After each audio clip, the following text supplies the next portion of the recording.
तेजस्वी के 10 लाख रोजगार के वादों की धज्जियां उड़ा रहे हैं नीतीश के अधिकारी।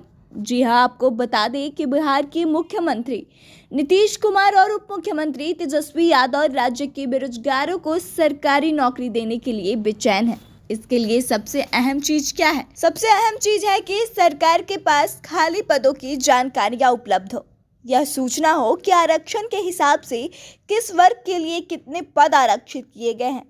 इसके बाद ही सरकार नई नीतियों की घोषणा कर सकती है। लेकिन सरकार में बैठे अधिकारी पिछले 1 साल से अब तक के 11 पत्रों का जवाब नहीं दे पाए हैं। दरअसल राजस्व एवं भूमि सुधार विभाग में कामकाज की सुस्ती का एक बड़ा उदाहरण देखने को मिला है। विभाग की तरफ से पिछले 1 साल में 11 पत्र लिखा गया है, जिसमें से महज 1 पत्र ही मूल पत्र है। बाकी 10 पत्र उन चीजों को वापस से याद दिलाने के लिए लिखा गया है। इस तरह के पत्र को सरकारी भाषा में स्मारक पत्र कहा जाता है। यह पत्र सुपौल, बेगूसराय, कैमूर, लखीसराय, किशनगंज, कटिहार को छोड़कर राज्य के सभी 32 जिला अधिकारियों को लिखा गया है। यह पत्र सरकार के संयुक्त सचिव कंचन कपूर की तरफ से लिखा गया है। इसको लेकर पहला पत्र मार्च 2022 में भेजा गया था। अगर बात करें कि इस पत्र और इसमें लिखी गई बातों की, तो इसमें लिखा गया है कि राज्य के सभी जिलाधिकारी अपने जिले में राजस्व एवं भूमि सुधार विभाग से संबंधित रिक्तियों की जानकारी सरकार को देंगे। इसके साथ ही साथ इस बात की भी जानकारी देंगे कि कितने स्टाफ रिटायर हुए हैं। इसके अलावा किसी अन्य वजहों से कितने पद खाली पड़े हैं, इसकी भी जानकारी देंगे।